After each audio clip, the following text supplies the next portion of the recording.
It's my pleasure and privilege to be with you all tonight, and I appreciate very much the opportunity to participate in the study, and I'm thankful for the topic that was given to me and the opportunity I had to study this remarkable man's life and his influence on those who followed Jesus. A student who struggled to appreciate history was charged by his teacher to read a biography of Thomas Jefferson. And after becoming acquainted with the life and legacy of that founding father, the student tearfully reported to his instructor, "How can it be that my life was so touched by a man I never knew?" But that's the nature of history. I don't necessarily expect any of you to tearfully report to me how impressed you were by the life of Daniel Sommer, but I hope at least that through what I say this evening, you'll realize that Daniel Sommer was a man of incredible influence, and he influenced us, even if we don't realize it. He was born 10 years before Abraham Lincoln was elected president and died the year Franklin Delano Roosevelt finished his second term in the White House. His experience in the Restoration movement spans from the time of Alexander Campbell to that of Homer King. He was baptized 3 years after Alexander Campbell died in 1869, but in this room are men and women who lived contemporaneous to him. None of us knew him personally, as far as I know, but he's touched our lives.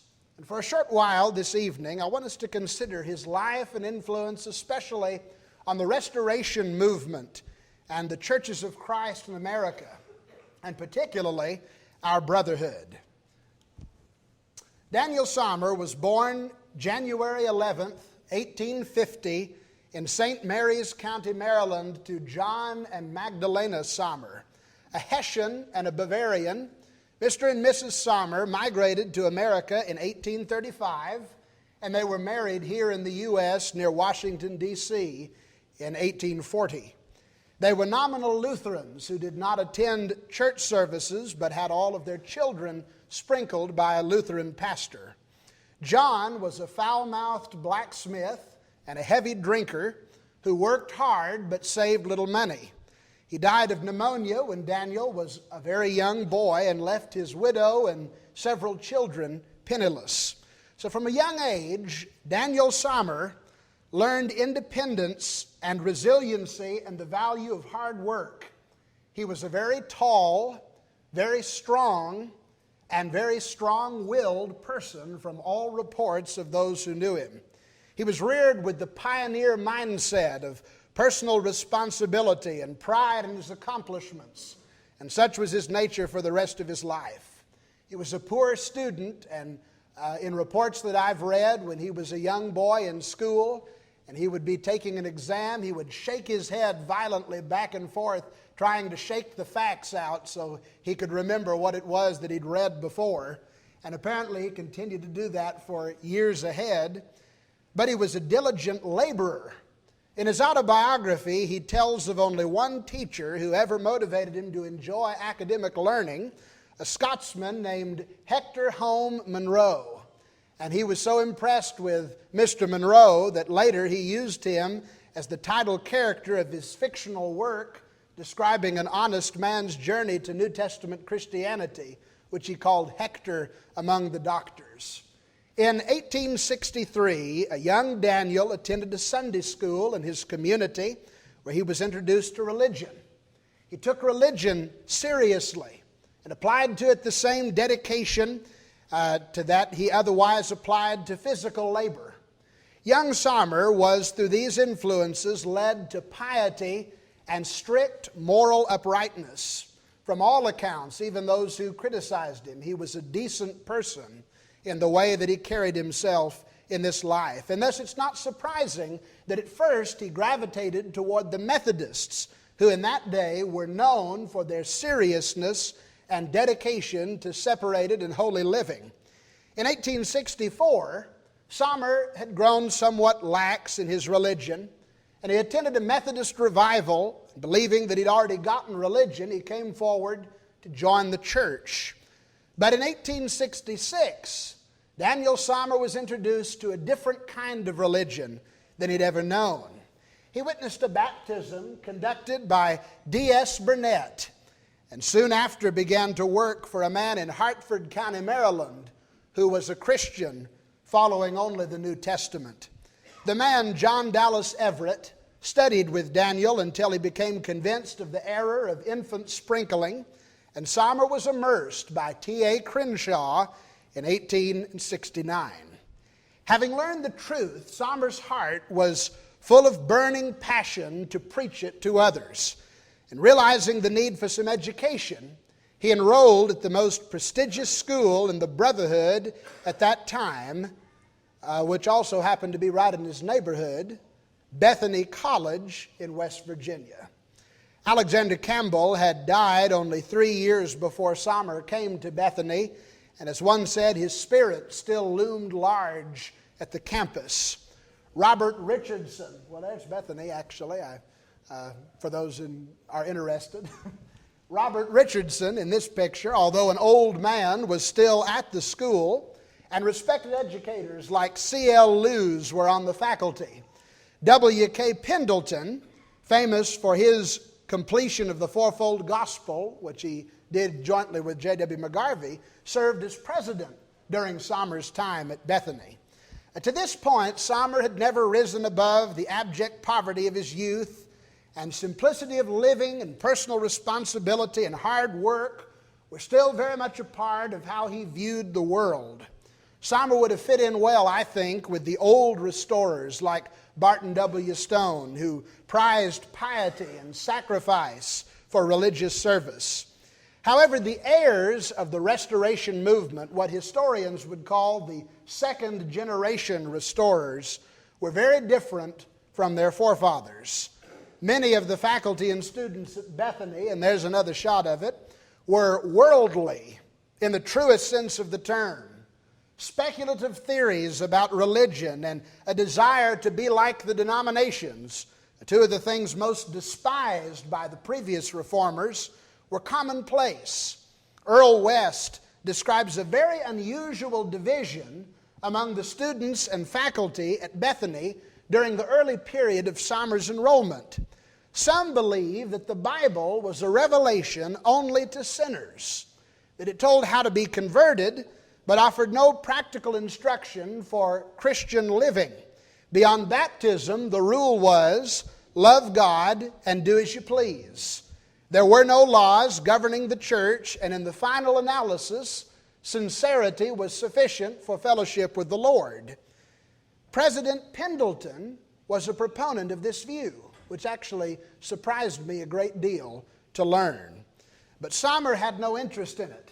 In fact, he became an aggressive opponent of it, even as a new student. It's almost certain that this apostasy from the old Restoration principles contributed to the formation of Sommer's later views on Bible colleges, which we'll discuss in a moment. However, there was one event that indisputably signaled the beginning of Sommer's career fighting the issue that would occupy his attention for the greater part of his life, an issue we've talked about today, institutionalism. During Sommer's time at Bethany, some ladies from the Brush Run congregation, or the Bethany Church of Christ, decided to raise money to buy new curtains and a carpet and to paint the meeting house. And they formed what was called a mite society. The name referred to a special collection that was taken up from members of the church to fund the society's business, decorating and remodeling the building. Most of the members of the congregation approved of the idea and were fully on board, including C.L. Lewes, who was an elder. But Daniel Sommer didn't like it. He saw the Mite Society as an example of worldliness and carnality and a distraction from the spiritual mission of the church and the Christian life. It was common for the congregation to call students in to preach a Sunday sermon, and Daniel accepted the invitation, taking the opportunity to condemn the Mite Society from the pulpit. His sermon was so scathing and powerful that within a few weeks the society had disbanded. Sommer said that from that day forward he operated on the principle that all departures from the apostolic order of things should be swiftly and soundly denounced. Most people in the Brotherhood did not take kindly to Sommer's self-appointed role as Brotherhood watchdog, as he was called by many of his critics. But Earl West said something I think is worthy of repeating. He graciously noted that it's better to have a watchdog that barks too much than one that barks not at all. I think that's something worth thinking about when we are annoyed by people raising alarms, that sometimes alarms need to be raised and we need to be introspective of what's going on among us and in our own lives and in our own faith. I think this will prove true as we further investigate Sommer's life. Most biographers and historians take a low view of Daniel Sommer, lambasting him as a divisive and discordant person. And as we'll see, some of that assessment is correct. But it's also true that Daniel Sommer played a vital role and occupied an important place in the history of the Lord's church in America.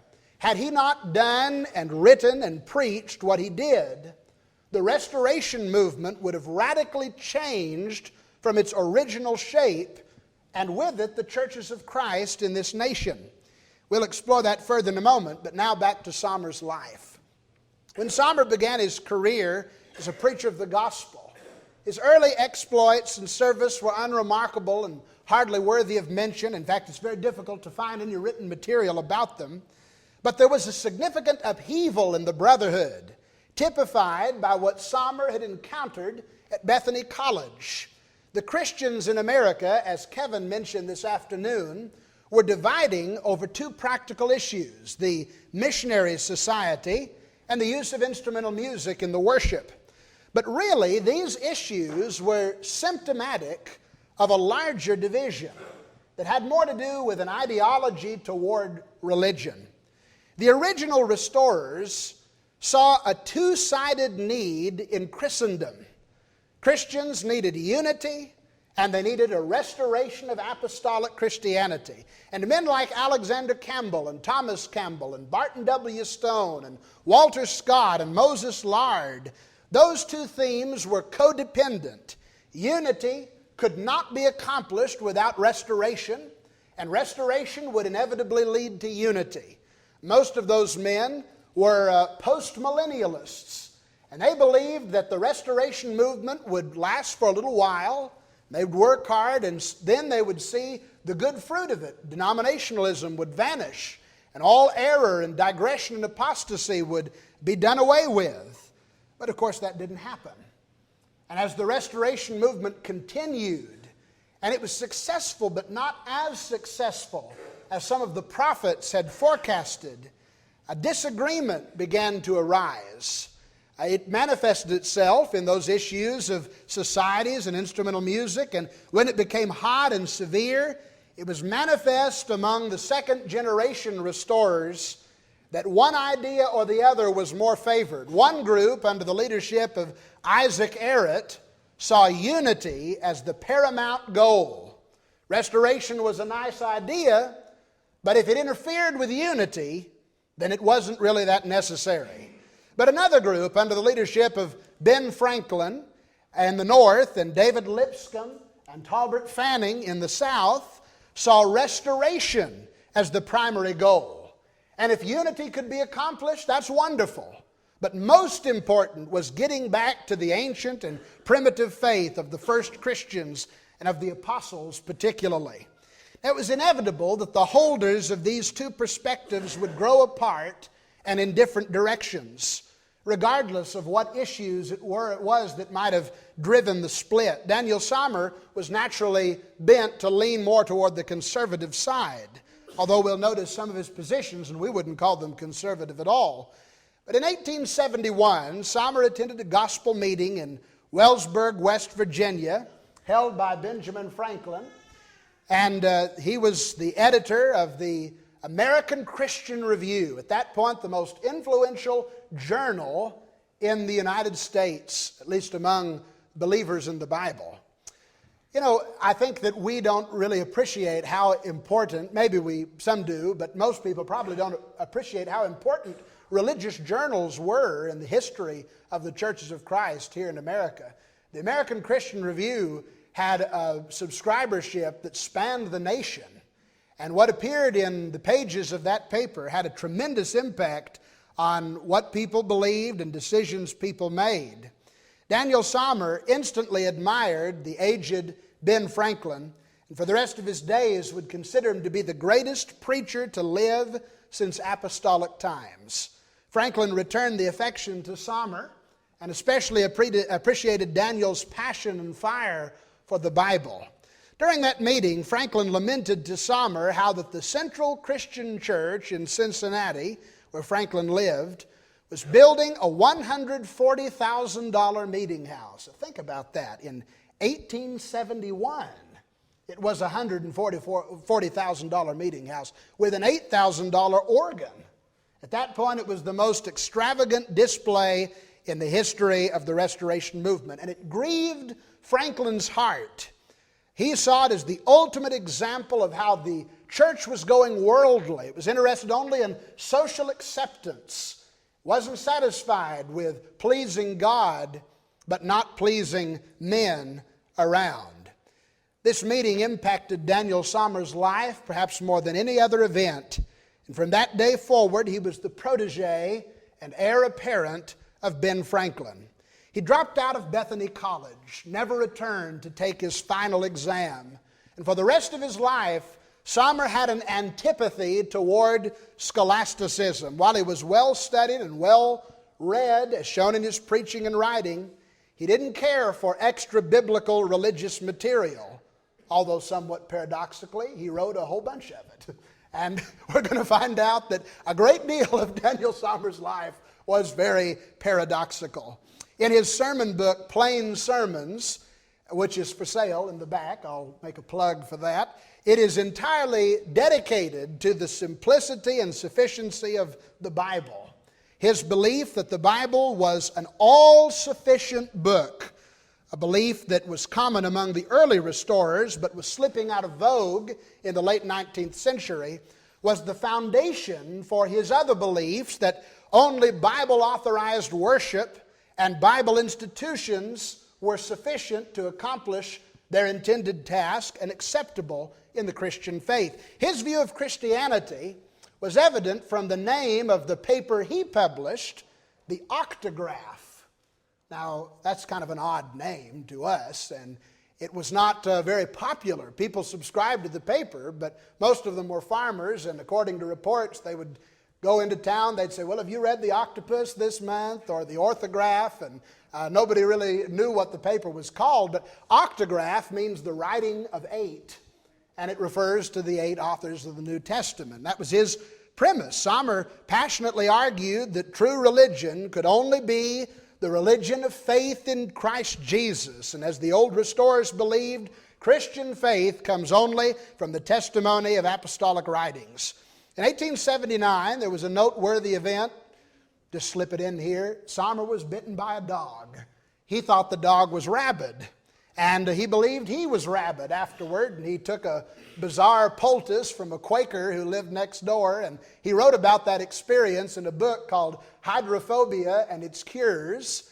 And it's worth reading because at the end he talks about spiritual hydrophobia, the denominational world's fear of baptism. And it's a pretty good book. He was a good writer. After Ben Franklin's death in the fall of 1879, a battle began which lasted several years and involved a great deal of less than Christian behavior over who would succeed him as editor of the American Christian Review. The first successor was John F. Rao. He was assisted by G.W. Rice. However, Rao was unsuccessful for the paper, and for a time it was owned and operated by non-church members. Now, can you imagine that? Can you imagine if some non-believers published the Old Paths Advocate or the Christian Expositor, or one of the papers in our brotherhood today? The Christian Leader was a paper started by Rao as he became dissatisfied with the review. And so Daniel Sommer purchased the American Christian Review for the modern day equivalent of $250,000. And he combined it with his paper, the Octograph, and called it the Octographic Review, which was still a weird name hard to say and very unpopular with a lot of people. Later he changed the name to the Apostolic Review. Through his paper, Sommer would wield his greatest influence on Christians in this nation. In 1894, he moved to Indianapolis, Indiana to publish the paper there and lived in that city until his death. Sommer became a leading force through the northern states, especially Indiana and Illinois. One of the most important events of his life was in 1889 in Shelby County, Illinois, at a large brotherhood gathering at the Sand Creek Meeting House. 6,000 Christians gathered at Sand Creek. I don't think they all fit in the building, but they were there for an old-time equivalent of the get-together meetings we still enjoy today. And Sommer delivered a famous speech called the Address and Declaration. The name was a play on Thomas Campbell's Declaration and Address, said to have started the Restoration movement 80 years earlier. And the Address and Declaration restated the desire to reproduce the apostolic church and accomplish Christian unity in the same.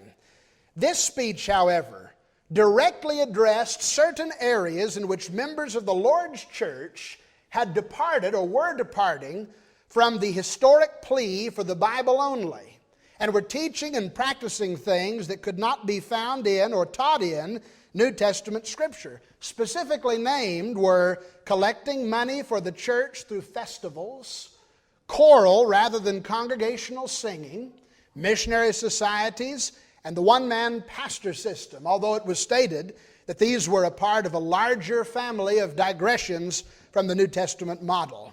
The Declaration stated, and this was probably its most significant message, that those congregations whose leaders signed the document were formally declaring their intention to separate fellowship from those who persistently and in the face of much appeal and rebuke continued in those unscriptural practices. Now, I've heard speakers say that Daniel Sommer in the Sand Creek Address changed the Restoration movement from a unity movement to a division movement. But I believe that's unfair. I think it's a misrepresentation of history. As was previously pointed out, Sommer was only a part of a larger group of people who for some time had been looking at Christianity differently from others. Isaac Arrett and J.H. Garrison and those who had become known as the disciples of Christ, they didn't look at the Bible at all in the same way as Daniel Sommer and those of his brethren. In fact, some historians like Earl West view the Sand Creek meeting as insignificant. Although he writes extensively about the life and experiences of Daniel Sommer, West never even mentions the events at Sand Creek. Another noteworthy aspect of Sommer's life and legacy was his opposition to Bible colleges. After Bethany was overtaken by liberalism, conservatives, especially Southerners like Talbert Fanning and David Lipscomb and James Harding, began establishing and promoting a number of Bible schools. In 1891, the Nashville Bible School opened. By 1901, Daniel Sommer was vigorously attacking the school through the pages of the Review. Although Sommer's opposition to Bible colleges began much earlier, he published in 1878 a series of articles on educating preachers that dealt with the issue. In 1907, Sommer debated B.F. Rhodes on the Bible college issue in Odessa and Hale, Missouri. Sommer's position on Bible colleges was negative, no question about that. But beyond that, it was somewhat enigmatic. In his debate with Rhodes, he stated that he was opposed to colleges in the business of making money and producing doctors and graduates for the glory of men. But he favored ventures like Alexander Campbell's Buffalo Seminary. That's kind of interesting to me.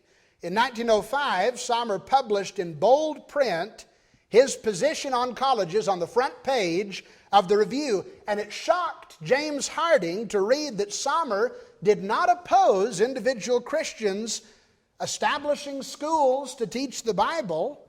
He simply opposed the church establishing a college or donating money to it or any other society to do its work for it. Harding contended that he and Sommer virtually agreed and wondered why they had so long wrangled. However, Sommer's descendants like Carl Ketcherside seem to have taken a much stricter view on the issue. And I believe Brother Nathan Batty republished Ketcheside's treatise on colleges, and he argues in there that any institution designed to teach the Bible was a human replacement for the all-sufficient church. Perhaps Sommer himself believed that at some point, but he claimed that he never did. Daniel Sommer died February the 19th in 1940. He was 90 years old. He lived through the Civil and both World Wars. Saw the Industrial Revolution in its entirety. Amazing to think about a man in that day in history living to such an old age. It's a testimony to his strength. And this is an abridged biography of Daniel Sommer. And in our time remaining, I want to discuss briefly some of the negative and positive influence I believe he had on the churches of Christ, especially our brotherhood. What history calls Sommerism, a term that he no doubt would oppose because it's sectarian, cannot simply be defined as the beliefs of Daniel Sommer, because as we've seen, his beliefs were quite fluid and labeled by one of his biographers as schizophrenic. Sommer himself, while speaking at Freed-Hardeman University, famously said, "I'm not the man I used to be. In fact, I never was." Now, you can see it's kind of difficult to analyze a person like that. Sommerism must be understood then through the views of those uniquely influenced by Sommer in the height of his editorship in the Apostolic Review. As the liberals and conservatives in the second and third generation Restoration movement drifted apart because of ideological differences, so the churches of Christ in the North, primarily influenced by Sommer and the Review, grew in a different direction from churches in the South, primarily influenced by Lipscomb and Harding and the Gospel Advocate. The Apostolic Review faltered and eventually died under the feuding of Sommer's family. In order to maintain his clergy certificate with the rail system and to get a discount, Sommer gave the editorship of the paper to his wife, Mrs. K.W. Sommer. Now, you can't read this, but underneath the picture of that surly-looking woman is Mrs. K.W. Sommer, beloved former editor and publisher of our paper. As Carl Ketcherside observed, she did not take the position lightly. And when her husband became involved in church trouble in the West, she cut him out of the paper and refused to print his articles. His son, Daniel Austin, was left off of the editorial staff. He and his father feuded bitterly, and so he started his own paper, the Macedonian Call. At one point, D.A., as he was called, withdrew fellowship from his father and refused to even allow him into his home. And Daniel responded by saying, "My son is a chip cut from the bud of humanity." I don't know what he meant by that or how crude he intended to be, but it sounds pretty rough to me. When Mrs. Sommer died and the paper passed on to two of her other children, the rest of the Sommerite brotherhood turned against the family, including Daniel. Carl Ketcherside, Sommer's heir apparent, challenged Daniel to a debate when Daniel was 85 years old. Fortunately, Ketcherside later said the debate never happened. But what was the Sommerite brotherhood? Now, this term historically refers to churches of Christ in America that opposed Bible colleges and opposed the paid located minister, or as they called it, the pastor system. In place of colleges, the Sommerite churches held there's Daniel Sommer, there we go, held Bible readings. This is a photograph of the first Bible reading ever held. You can see how big Daniel Sommer was. He's there sitting in the middle on the front row, and he's towering above all the other people. And these Bible readings were lengthy seminars in which attendants were taught how to study the Bible effectively, as well how to give public speeches, sometimes how to sing and how to lead songs. They were between 6 weeks. Some of them were 18 months. I read about one that was 24 months long. As you see, Sommer was quite progressive. I believe this was held in the 1880s, maybe the 1870s, and you see an African American attending, which was almost unheard of in events like this in those days. But Daniel Sommer was not afraid of any criticism that he might receive. That's just worthy of note. In place of located pulpit ministers, the Sommerite churches practiced what they called mutual edification. In fact, the more favorable way of referring to these churches is mutual edification churches, where everybody shared in the teaching. Interestingly, Sommer turned against both of these positions not long after espousing them. And he decried the Bible readings, and he said of mutual edification that most of the time it was more mutual than edifying. Several prominent preachers and writers were associated with these churches in the late 19th, early 20th centuries, including A.M. Morris, E.M. Zur, D.A. Sommer, W.G. Roberts, Robert Brumback, Carl Ketcherside, Alfred Elmore, and others. Most of these men held similar views to Daniel, such as his approval of Christian involvement in carnal warfare, his endorsement of the Bible class system, and his acceptance of sectarian baptism. Although many of these refused to acknowledge any connection with Sommer himself, Robert Brumback in his church history book doesn't even mention Daniel Sommer's name. You wouldn't even know that he existed, although he writes a great deal about the Sand Creek Address. Among those who early associated with the Sommerites were several men who would go on to be leaders in the battle against individual cups and Bible classes. And this is what I really want to show you, is that Daniel Sommer and his influence had a direct relation to our brotherhood. This photograph, I've got a little laser here. It shows some interesting people. This bearded gentleman is Alfred Elmore. I believe he's kin somehow to Johnny. Over here is A.M. Morris, who wrote The Prophecies Unveiled. Up here is Fred Sommer, who shared in editing the Apostolic Review. Down here is a man named C.T. Cook, not Clovis Tannehill Cook, but I wondered if they were related.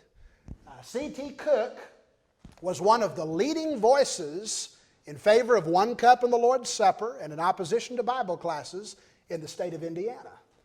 And then this man is W.J. Rice. W.J. Rice was at this time living in the city here of Covington, Indiana, where this Bible reading was held, and he was publishing a paper called The Gospel Echo with Brother Elmore. From here, he would move to Clio, Oklahoma, and then to Corpus Christi, Texas. And he would there begin to publish a new paper called The Apostolic Way, which led to Brother Harper's paper, The Truth, which led ultimately to the Old Paths Advocate. Sommer's influence is seen in the masthead of the Apostolic Way. Sommer emphasized the sufficiency of divinely appointed institutions to do their appointed work, and the early opponents of Bible classes raised this objection: the church Bible class takes responsibility of teaching children out of the home where God put it.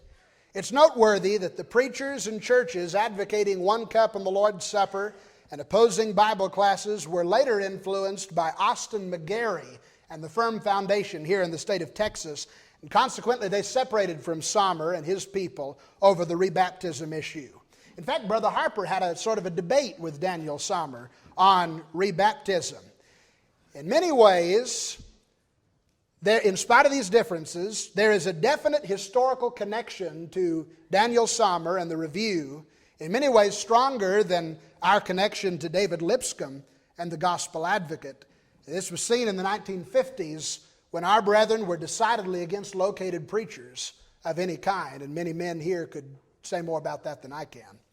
Sommer's personal influence over the attitudes and approaches of the churches of Christ was both negative and positive. In the negative, he influenced conservative churches to avoid cities and metropolitan areas. Early in his career, he associated cities with worldliness and digression. City people were too proud and materialistic to accept simple New Testament Christianity. He reasoned with W.B.F. Treat that the church shouldn't even try to evangelize cities. In a conversation with Brother Treat, he said, no use building churches in the cities. The towns and cities are bound to go to the devil anyway.